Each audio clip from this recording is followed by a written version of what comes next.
Dear friends, welcome to Biblical Parivartana, welcome to Daily Devotions.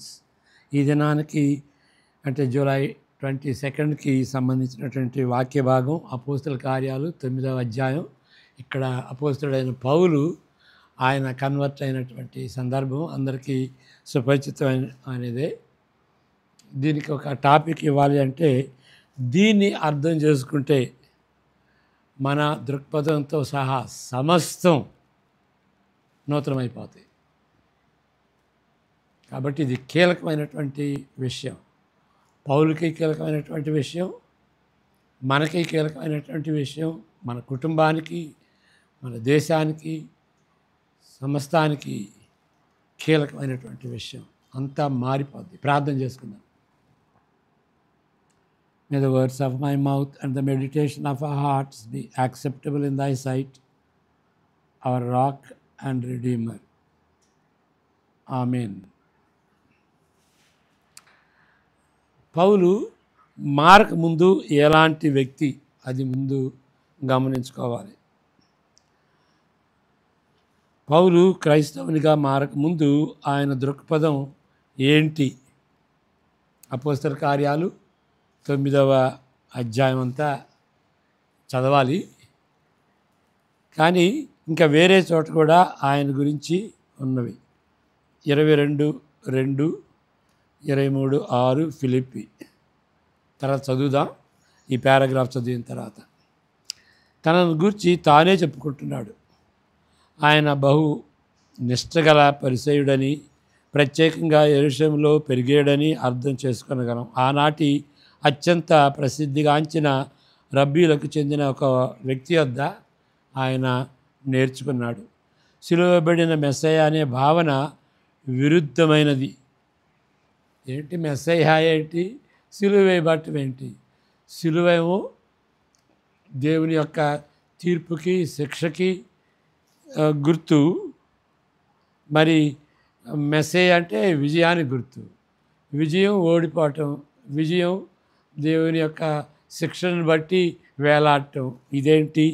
అది ఒకదానికి కాంట్రడిక్షన్గా ఉంటుంది. దాన్ని ఇంగ్లీష్లో ఏమంటారంటే ఆక్సిమోరాన్ అంటారు. మెస్సియాలు పరిపాలిస్తారు, విజయం సాధిస్తారు, మరి వారు ఎలుగెత్తి గెలుస్తారు. మరి అయితే మ్రాను మీద వేలాడేవారు అతని చేత శపించబడిన వారని ధర్మశాస్త్రము నొక్కి చెబుతుంది. కాబట్టి మెస్సయ్య నొక్కి చెప్పటం కేవలం మూర్ఖత్వం మాత్రమే కాదు, అది దైవశోషణకు దగ్గరగా ఉంటుంది. మనం గ్రహించాలి. ఓకే, ఇది రాజకీయ తిరుగుబాటు కూడా దారి తీయవచ్చు. ఎందుకంటే ఆయన మెస్సయ్య, రాజు. మరి అక్కడ పరిపాలిస్తున్నటువంటి రోమీలు కూడాను వాళ్ళు వేరుగా అర్థం చేసుకుంటారు. నూతనంగా ఏర్పడిన ఈ సంఘం ఎదుగుతున్నది. మరి కాబట్టి అది ప్రమాదమైన దగ్గరగా కావచ్చు అని వాళ్ళు తలస్తారు. దాన్ని తప్పక ఆపాలి. నిజానికి పౌలు వంటి ధైర్యశీలుడు, ఫినెహేసు లాంటి వ్యక్తి తప్పనిసరిగా అవసరం అనుకున్నారు. సత్యానికి, నిజాయితీని వక్రీకరించే వారికి వ్యతిరేకంగా తన నిర్ణయాత్మక చర్యతో దేవుని కోపమును నివారించాడు. ఎవరు? ఫినెహాసు. మరి అక్కడ నిజాయితీని, సత్యాన్ని వక్రీకరించేటువంటి సందర్భంలో దాన్ని వ్యతిరేకించి ఫినెహాసు మరి చర్య తీసుకుని దేవుని కోపాన్ని కూడా నివారించాడు. అలాంటిది ఈ దుర్భరమైన భ్రమల యొక్క చిక్కులను నిజంగా అర్థం చేసుకొని అవి ఎక్కడికి దారి తీస్తున్నావో ఆయనకి తెలుసు. ఎవరికి? పౌలుకి తెలుసు ఇది కానీ వదిలిపెడితే ఇక ఎక్కడికి దారి తీస్తుంది, కాబట్టి తప్పనిసరిగా దీన్ని ఆపివేయాలి ఈ మార్గాన్ని అనుకున్నాడు. కానీ ఇప్పుడు దమస్సు మార్గంలో మరి పునరుద్ధానుడై మహిమపరచబడిన యేసును చూశాడు. అతడు ఇంతకుముందు యేసును చూచినో లేదో మనకైతే తెలియదు. యేసు ప్రభు బ్రతికున్నప్పుడు నిజంగా పౌలు చూశాడో లేదో అది ఖచ్చితంగా మనం చెప్పలేము. కానీ ఇప్పుడు దమస్కస్ వెళ్తున్నటువంటి సమయంలో మరి అకస్మాత్తుగా ఆ వెలుగు వచ్చింది కదా. నువ్వెవరు ప్రభువా అంటే నీవు హింసిస్తున్నటువంటి యేసుని అన్నాడు కదా. కానీ ఇప్పుడు చూసినట్లయితే సౌలుకి ఏ సందేహం లేదు, ఆయన తప్పనిసరిగా యేసు ప్రభు. అతని లేఖనాలలో పడినట్లుగా లేకపోతే ప్రశంసపడినటువంటి థియాలజీ చాలా భాగం ఈ సత్యము నుండి ఉద్భవించింది. When he confronted Jesus on the Damascus road, that changed everything. ఆయన థియాలజీ, ఆయన దృక్పథం అంతా, లేఖనాల అండర్స్టాండింగ్ అంతా మారిపోయింది. యేసు సజీవుడై మహిమపరచబడినచో ఆయన శిలువ మరణము శాపగ్రస్తమైన ఏ విధంగా రూపించలేదు. అరే, దేవుడు ఆయన లేపాడు, ఆయన లేచి ఉన్నాడు, మరి అపోస్తలులు చూశారు. కాబట్టి అది ఆయన శిలువ మరణం శాపగ్రస్తమైనదని ఏ విధంగా నిరూపించలేము అనుకున్నాడు. దానికి బద్ధవిరుద్ధంగా ఉంటుంది. ఏంటి, ఆయన తిరిగి లేస్తే ఆయన యొక్క మరణం శాపగ్రస్తం అనే దానికి బద్ధవిరుద్ధంగా ఉంటుంది. ఇక్కడ ఈ పారాగ్రాఫ్ చాలా లాజికల్గా ఉంటుంది, దయచేసి మీరు గమనించండి. ఆయనను మృతులో నుండి లేపేడని, వారు అతనిని చూచితురని విశ్వాసులు వాదన నిజమై ఉండాలి అని అనుకున్నాడు. ఓహో, యేసుప్రభు తిరిగి లేచాడని చెప్తున్నారు, ఇప్పుడు నేను చూశాను. దేవుడు యేసును లేపుట ద్వారా ఆయనను అనుమతించాడని విండికేషన్ అంటారు. అంటే ఆయన తప్పు కాదు, రైటు అని ఆయన చెప్తున్నది రైటు అనేటువంటి దాన్ని విండికేషన్ అంటారు. ఇది లీగల్ టర్మ్. ఆయన అనుమతించాడు, ఆయన అంగీకరించాడు, ఆయన తప్పు కాదని చెప్పాడు అని అర్థం. యేసుప్రభు లేపుట ద్వారా దేవుడు ఆయనని అనుమతించాడు. ఇంకా అనుమతించాడు అని అంటే అర్థం ఏంటంటే ఆయన చేసినటువంటి బలిని అంగీకరించాడు. ఆయనలో తప్పు ఏమీ లేదు. ఆయన దేవుని యొక్క శిక్షను బట్టి మరి శాపాన్ని బట్టి ఆయన చనిపోలేదు అని అర్థం అవుతుంది. అయితే ఆయన మరణమును ఏ విధంగా అర్థం చేసుకోవాలి, ఆయన మరణాన్ని ఏ విధంగా అర్థం చేసుకోవాలి, అంతకుముందు చదువుదాం. మరి మొదటి 9 వచనాలు.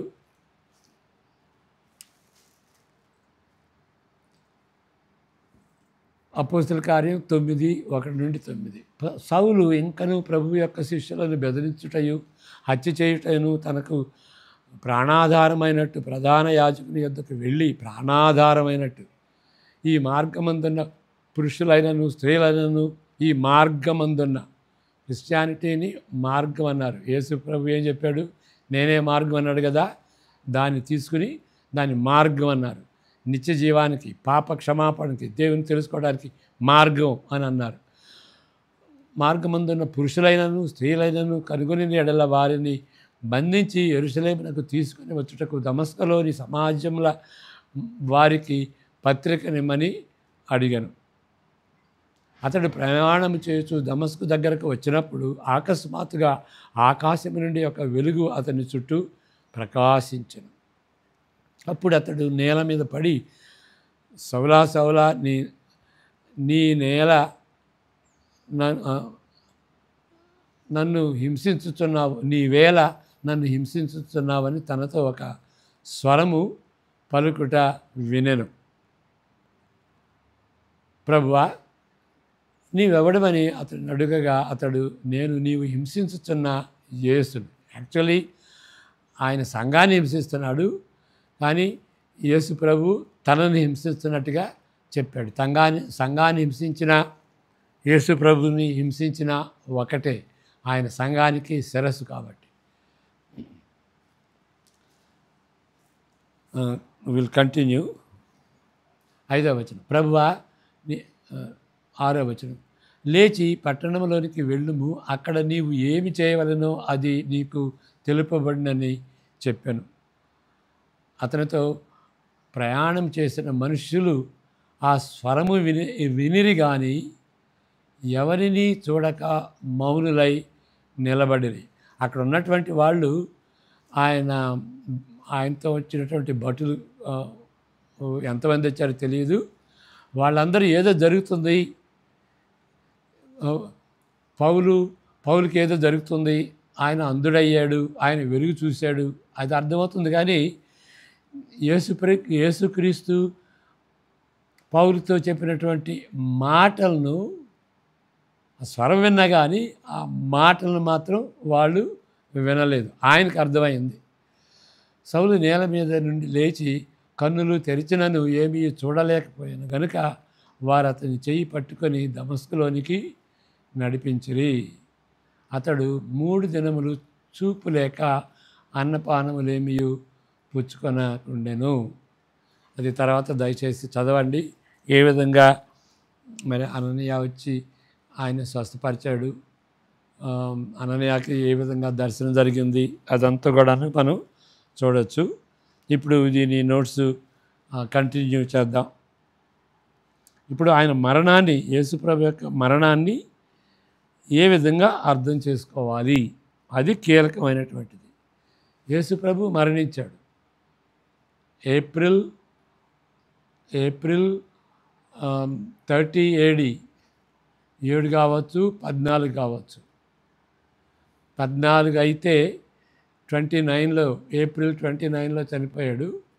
7th అయితే ఏప్రిల్ 30లో చనిపోయాడు. అది హిస్టారికల్ ట్రూత్ అన్నమాట. హిస్టరీలో జరిగింది, సెక్యులర్ హిస్టరీలో కూడా మరి చెప్పబడింది. Okay, Josephus accurate historian. మరి ఈయన కూడాను రోమా హిస్టోరియన్ కూడా మరి ఆయన మరణం గురించి పొంతు పిలాతు ఏ విధంగా ఆయన తీర్పు చేశాడో ఆ వివరాలు చెప్పబడిందన్నమాట. కాబట్టి ఆయన ఎందుకు చనిపోయాడు, మరి అలాంటి వ్యక్తి మహానుభావుడు అంటారు. ఆయన చెప్పినటువంటి ప్రసంగాలు కానీ, వాక్యాలు కానీ, ఆయన జీవితాన్ని కానీ గొప్పగా మెచ్చుకుంటారు. మరి అలాంటి వ్యక్తి ఈ విధంగా ఎందుకు చనిపోయాడు, అది దానికి జవాబు అందరూ తెలుసుకోవాలి, అందరూ జవాబు చెప్పాలి. ప్రపంచంలో ఎవరైనా సరే, అది చరిత్రలో జరిగినటువంటి సంఘటన. అలాంటి వ్యక్తి ఈ విధంగా ఎందుకు చనిపోయాడు? ఈ దృక్పథంలో నుండి చూసినప్పుడు ప్రతిదీ వేరుగా కనిపించింది కూడా, ఆయనకి కనిపించింది. దేవుని శాపమును బట్టి యేసు మరణించినట్లయితే, అయినప్పటికీ దేవుడే ఆయనను అనుమతించిన ఎడల, చూడండి ఇక్కడ శాపమును బట్టి మరణించినట్లయితే మరి దేవుడే అనుమతించాడు. దేవుడు శపించడం, దేవుడు అనుమతించడం ఏంటి? వేరే వారి నిమిత్తము ఆయన మరణించాడని అర్థం చేసుకోవాలి. ఓకే, దేవుడు ఆయన అంగీకరించాడు, మరి అది శాపం కాదు. మరి అది శాపం అంటే ఆయన లేచాడు కాబట్టి ఆయన శాపమును బట్టి యేసు మరణించినట్లయితే, అయినప్పటికీ దేవుడే ఆయన అనుమతించినట్లయితే, ఇది కీలకమైనటువంటి విషయం. కాబట్టి ఆయన వేరే వారి శాపాన్ని బట్టి మరణించాడు. దేవుని నీతివంతమైన శాపమును, దేవుని యొక్క శాపం నీతివంతమైంది. పాపులు, ఆయనకు తిరుగుబాటు చేసినటువంటి వాళ్ళు, భక్తిహీనులు, పాపులు, శత్రువులు, వాళ్ళ మీద మరి ఆ శాపం పెట్టడం అది నీతివంతమైనటువంటి శాపమే అని మనం గ్రహించుకోవాలి. ఓకే, దేవుని నీతివంతమైన శాపమును, ఇతరులపై పడవలసిన శాపమును ఏదో రీతిగా దానిని హరించి రద్దు చేసింది. ఆయన నిమిత్తమై, వారి నిమిత్తమై మరణించాడు కాబట్టి దేవుని యొక్క ఉగ్రత, శాపం ఆయన మీద పడింది, అది హరించిపోయింది, రద్దు చేయబడింది. హరించిపోయింది, రద్దు చేయబడింది. ఆ వెలుగులో హెబ్రీ లేఖనాల చరిత్ర అంతయు భిన్నంగా కనిపించింది. మెస్సయా గురించి లేఖనాలు ఈ విధంగా చెబుతున్నాయి అని అనుకున్నాను. ఆహా, లేదు, మెస్సయా మరణిస్తాడన్నమాట, వేరే వాళ్ళ పక్షాన మరణిస్తాడన్నమాట అని లేఖనాలు చెబుతున్నాయి అన్నమాట. దానిలో లేఖనాల్లో ఏముంది? శ్రమ సేవకుడు ఉన్నాడు, సఫరింగ్ సర్వెంట్. ఫర్ ఎగ్జాంపుల్ యెషయా 53, మన అతిక్రమములను బట్టి అతను గాయపరచబడెను, మన దోషములను బట్టి నలుగగొట్టబడెను అని వ్రాయబడలేదా? నిన్నటి ధ్యానం కూడా మనం చూడండి, అక్కడ ఎథియోపియన్ యోనక చదువుతున్నాడు కదా, అది చదివి దాని అర్థం చేసుకున్నప్పుడు ఆయన మరి ఆయన జీవితం అంతా మారిపోయింది. ఆయన బాప్తిసం కూడా తీసుకున్నాడు. ఓకే, లెక్కలేనన్ని గొర్రెలు, ఎద్దులు, మరణము, మానవ పాపము నిజంగా ఎట్లా తొలగిస్తుంది? అక్కడ లేఖనాలు ఉన్నాయి కదా, ఆ విధంగా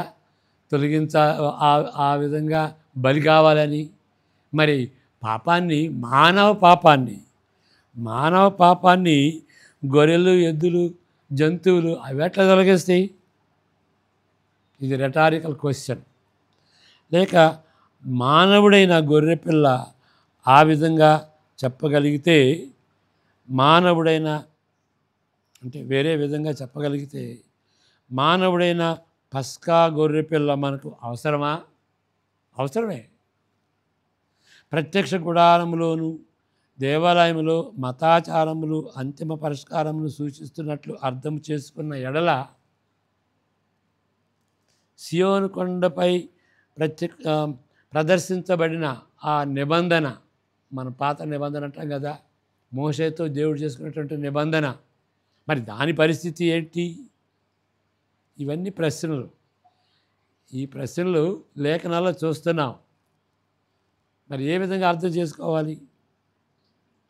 అది ఏం చెబుతుంది? ఈ ప్రస్తుత ఆ యొక్క లేఖనాలు ఏం చెబుతుంది? ఆ నూతన నిబంధన గురించి, నూతన నిబంధన గురించి చివరి దినములలో అధికంగా ఆత్మను కుమ్మరించే వాగ్దానం లేఖనాలు చెబుతున్నాయి కదా, మరి వాటి సంగతి ఏంటి? కాబట్టి లేఖనాలు అర్థం చేసుకునేటువంటి తీరంతా కూడాను మారిపోయింది ఇలాంటి ప్రశ్నలు అడిగితే. ఇప్పుడు అపోస్తల కార్యం 2:17 నుండి 21 వరకు మనం చూసాం. అక్కడ పస్కా పండుగ దినాన దేవుడు పరిశుద్ధాత్మని కుమ్మరించాడు. ఓకే, అప్పుడు పేతురు లేచి, వీళ్ళు తాగి ఆ విధంగా భాషలో మాట్లాడట్లేదు, యావేలు చెప్పినటువంటి వాగ్దానం ఆయన కుమ్మరిస్తాడు, చివరి దినాల్లో మరి ఆత్మను కుమ్మరిస్తాడు, నూతన హృదయం ఇస్తాడు అని చెప్పాడు కదా. చదువుదాం. తరువాత నేను సర్వజనుల మీద నా ఆత్మను కుమ్మరింతును, మీ కుమారులను మీ కుమార్తెలను ప్రవచనలు చెప్పుదురు, మీ ముసలివారు కలలు కందురు, మీ యవ్వనులు దర్శనములు చూతురు. ఆ దినములలో నేను పనివార మీదను పనికత్తెల మీదను, చూడండి, పనివారం మీద నా ఆత్మను కుమ్మరింతును, ఏ భేదం లేకుండా. 32 వరకు చదువుకుందాం. మరియు ఆకాశమందును భూమి అందును మహత్కార్యములను అనగా రక్తమును అగ్నిని ధూమ స్తంభములను కనుపరచదను. యెహోవా యొక్క భయంకరమైన ఆ మహాదినము రాకముందు, అది సెకండ్ కమింగ్ అన్నమాట. సూర్యుడు తేజోహీనుడగును, చంద్రుడు రక్త వర్ణమగును. ఆ మహాదినం సెకండ్ కమింగ్ అంటే ఫస్ట్ కమింగు సెకండ్ కమింగు మధ్యలో ఉన్నటువంటిది, అది చివరి దినాలు. పాత నిబంధనలో మొదటి రాకడికి రెండవ రాకడికి భేదం చూడలే వాళ్ళు, రెండు ఒకసారి అనుకున్నారు. ఫస్ట్ కమింగ్ వచ్చిన తర్వాత అప్పుడు అర్థమైంది, ఓహో సెకండ్ కమింగ్ కోసమని యేసు ప్రభు మొదటి కమింగ్ వచ్చి మొదటి రాకడలో రెండవ రాకడ కొరకు ప్రజల్ని సిద్ధపరిచాడు. ఈ విధంగా సిద్ధపరిచాడు. ఆయన మరణించి తిరిగి లేచి పరిశుద్ధాత్మను పంపించి దానిలో ఉన్నటువంటి అర్థం తెలుసుకునేటట్టుగా చేసి పరిశుద్ధాత్మ వలన అప్పుడు వాళ్ళని మార్చాడు. అది లేకపోతే అందరూ నరకానికి వెళ్ళాల్సిందే.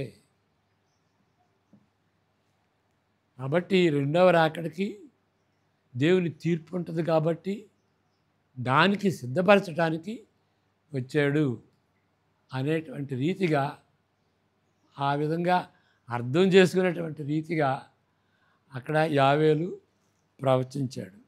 ఓకే, 32వ వచనం. యెహోవా సెలవిస్తున్నట్లు సియోను కొండ మీదను యెరూషలేములోను తప్పించుకుని వారందరూ శేషించిన వారిలో యెహోవా పిలుచువారు కనబడుదురు. ఆ దినమున యెహోవా నామమును బట్టి ఆయనకు ప్రార్థన చేయు వారందరూ అందరూ రక్షింపబడుదురు.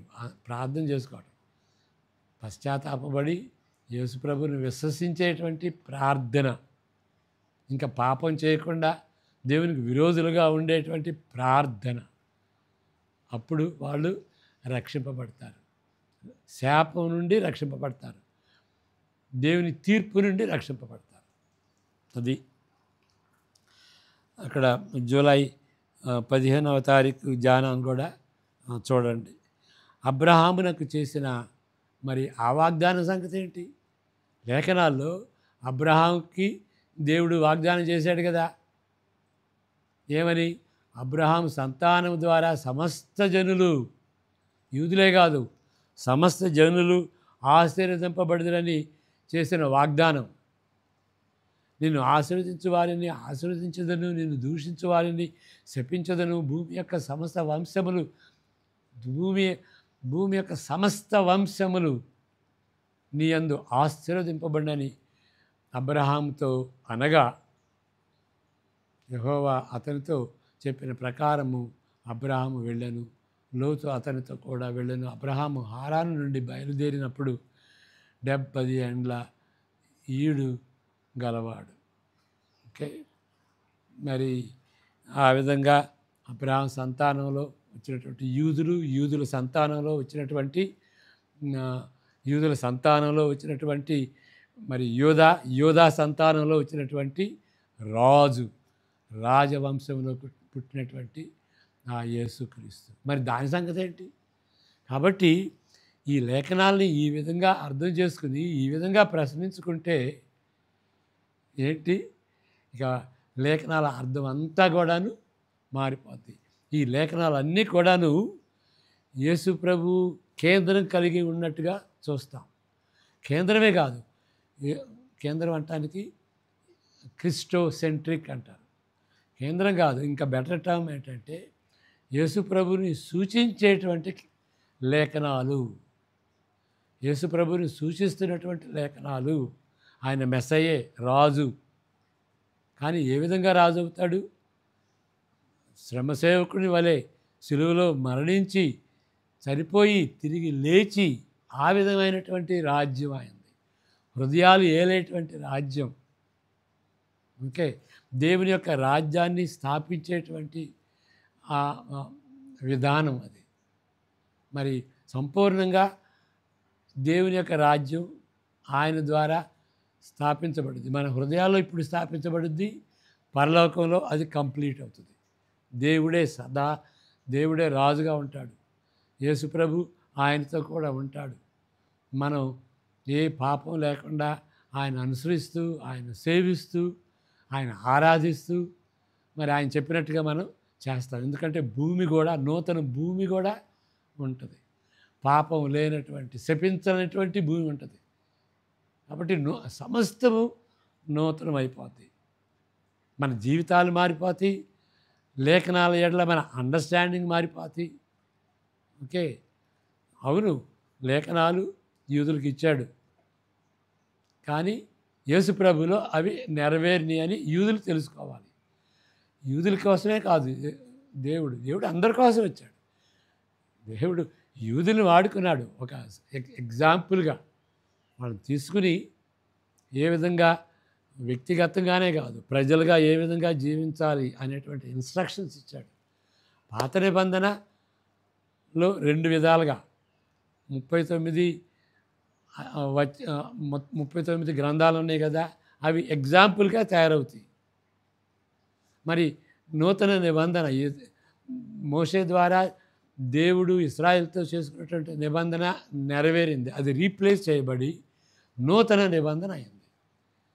అది ఇప్పుడు యేసు ప్రభు సెంటర్ కేంద్రంగా పెట్టుకుని మరి లేఖనాల్లో, పాత నిబంధన లేఖనాల్లో ఏ విధంగా మరి హెచ్చరికలు ఇచ్చాడో దాన్ని అదే విధంగా చేయకుండా వేరే విధంగా ఏ విధంగా చేస్తే వాళ్ళు ఆశీర్వదింపబడతారు, చేయకపోతే శపింపబడతారు అనేటువంటి ఆ ఎగ్జాంపుల్స్ లాగా మనం పాత నిబంధన చదవాలి. ఏంటి ఇప్పుడు సజీవుడైనటువంటి